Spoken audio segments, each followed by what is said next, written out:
Nevada is a truly stunning and geologically diverse state in the western United States, featuring far-stretching deserts and plains, along with Colorado-like mountains in the northern part of the state. Nicknamed the Silver State, Nevada also features incredible mines and ghost towns, with some of the railroads built to support them still running today. I recently got the privilege of getting to explore this incredible state, and today I'll be taking you on that journey from the Joshua Trees of Searchlight to the mines of Eureka and the rugged mountains of Great Basin National Park.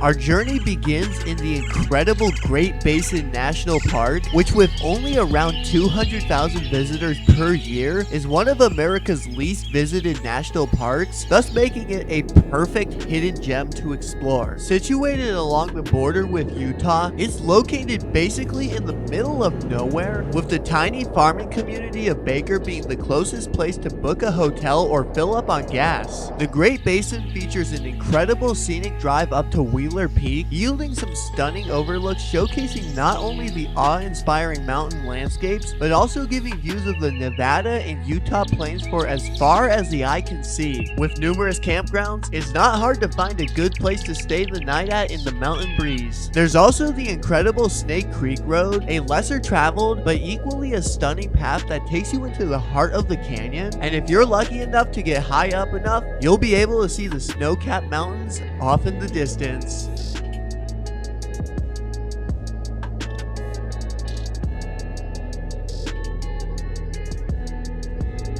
Both directly inside and outside of the park, there are numerous abandoned mines and ghost towns, such as Osceola, an old gold mining town with a story dating back to 1877. Unlike many other ghost towns, there's still a couple sometimes used active mining claims at the site, and one or two people who still actually live in the area. With numerous abandoned mines in the surrounding area, including some with old headframes and equipment, Osceola makes a worthy side trip while in the Great Basin area, and its mines yield stunning footage of the snow-capped peaks off in the distance.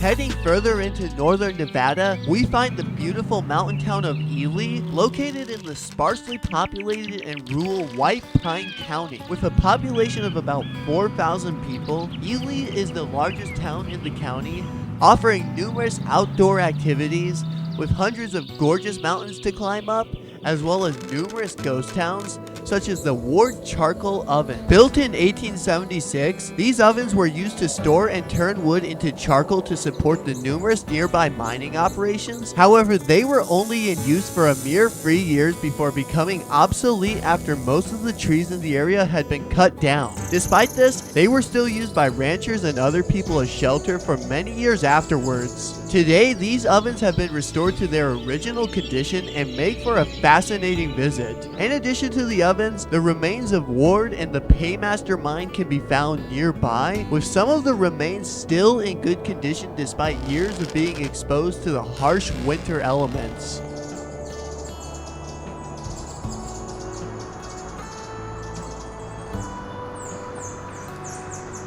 One of the main attractions Ely offers is the Nevada Northern Railway, an incredible 1900s era train that was the lifeline for many of the mines it serviced for almost 80 years.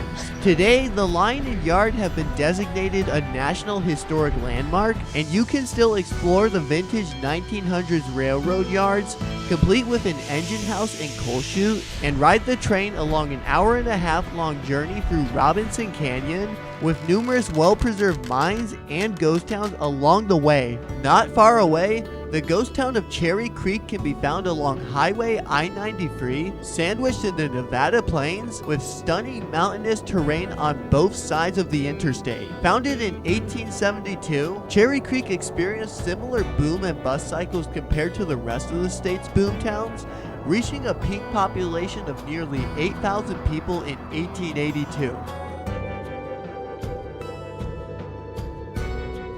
Although its mines have continued to operate sporadically throughout the years, boosted by the arrival of the Nevada Northern Railroad in 1906, today it only has a mere population of 23 people, largely being a retirement community. Heading into the surrounding mountains, you can still find the remains of numerous abandoned mines, such as the Fillmore and Teacup mines, two forgotten sites that are being reclaimed by the elements. Built around the same time as Cherry Hill, one can only wonder what it must have been like for the miners who had to live through the harsh Nevada elements while working at these mines, and what the joy that they must have had getting to experience such incredible vista views every single day.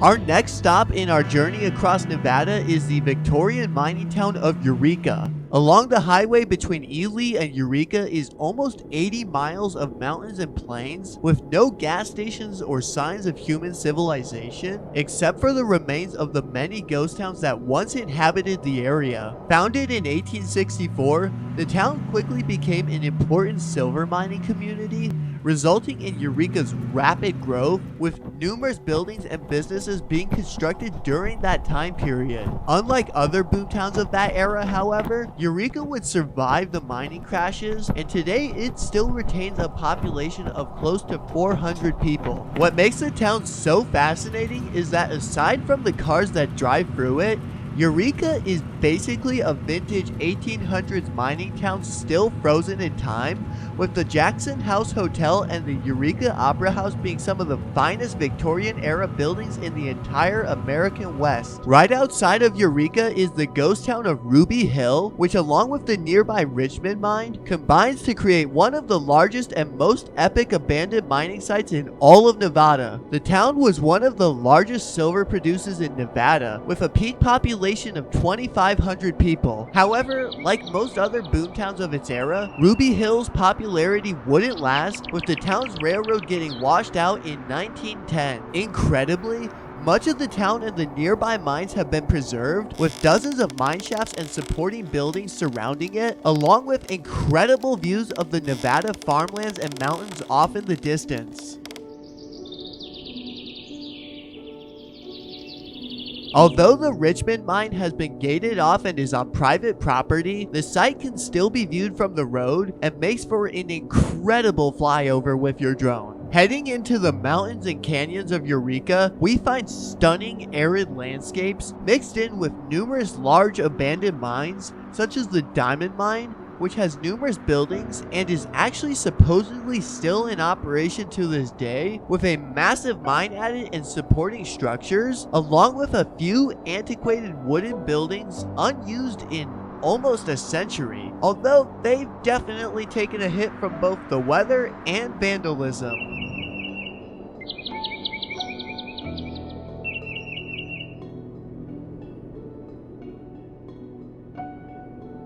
Along the highway between Eureka and Ely is a nearly 90-mile scenic drive with wide plain views, made all the better by stunning mountain views off in the distance. Perhaps one of the most fascinating places to stop at along the drive is the Treasure Hill area, which features the incredible Belmont Mill, a stunning 1926 mill that processed lead and silver ores. With a history of operating intermittently, the Belmont was largely unsuccessful for most of its lifetime until silver and lead became essential materials desperately needed for the war effort after the Japanese bombed Pearl Harbor.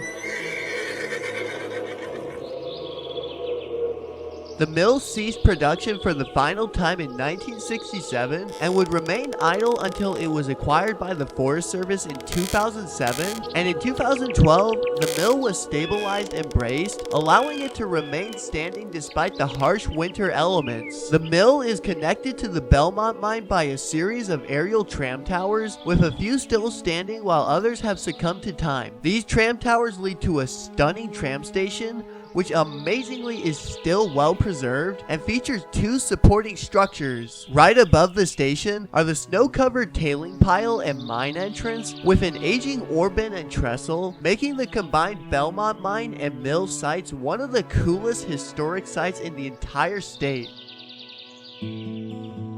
And perhaps what makes Treasure Hill even more fascinating is the presence of the ghost town of Hamilton, which can trace its founding back to 1867 and was home to numerous saloons, theaters, dance halls, and lodges.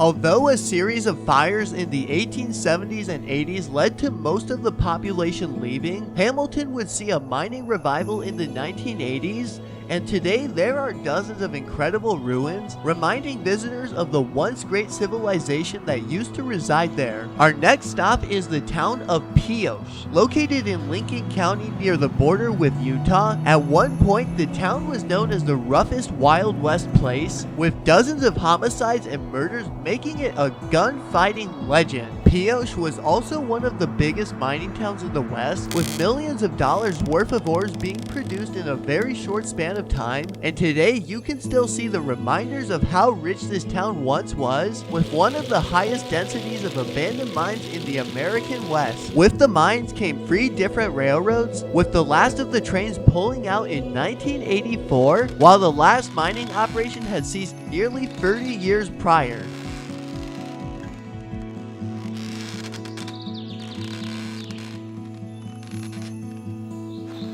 Today, much like Eureka, Pioche offers a peak western downtown experience, and its mining remains are among the finest in all of America. Unlike many towns, most of Pioche's mines are located within the town's boundaries, including a miles-long aerial tramway that once upon a time transported unprocessed ores to the Gold Beam Mill.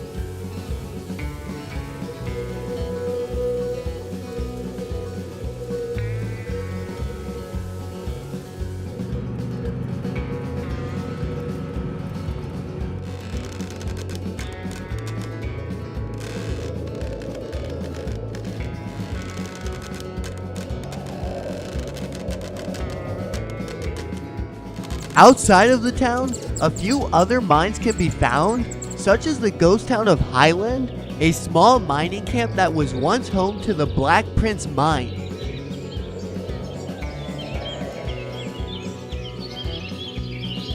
Located right along the border with Arizona and within a 10-minute drive of Lake Mead, the terrain that Nelson would come to inhabit was originally discovered by the Spaniards in 1775, with Nelson coming about in the 1860s after being settled by American pioneers. Home to the rich Tehachapi mine, Nelson was the site of frequent chaos and crime, with the place being so lawless that in some cases, law enforcement refused to enter the area. At its peak, Nelson was among one of the richest mining districts in the entire United States and the greatest in Nevada. Its mines would ultimately shutter in the 1940s during World War II, like so many others throughout the West.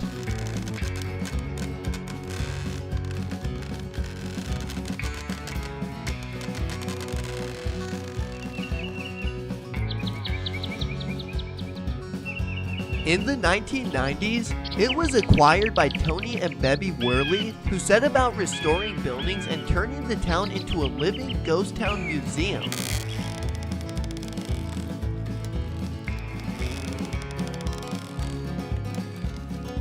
Only a short drive away is Lake Mohave, with a couple of beaches, hikes, and scenic overlooks offering visitors a truly majestic time exploring the best of the Nevada and Arizona deserts.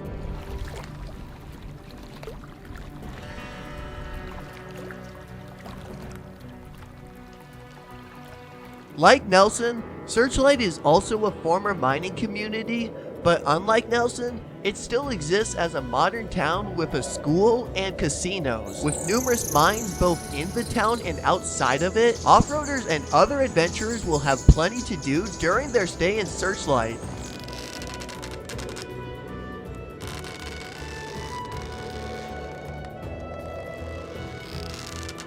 Thank you for coming on this journey with me to the Silver State and experiencing many of its lesser known, incredible areas to visit outside of the most visited places like Lake Tahoe and Las Vegas. If you enjoyed, Consider subscribing so you never miss a new travel video or documentary just like this one. This has been Zane, and I will catch you all in the next one.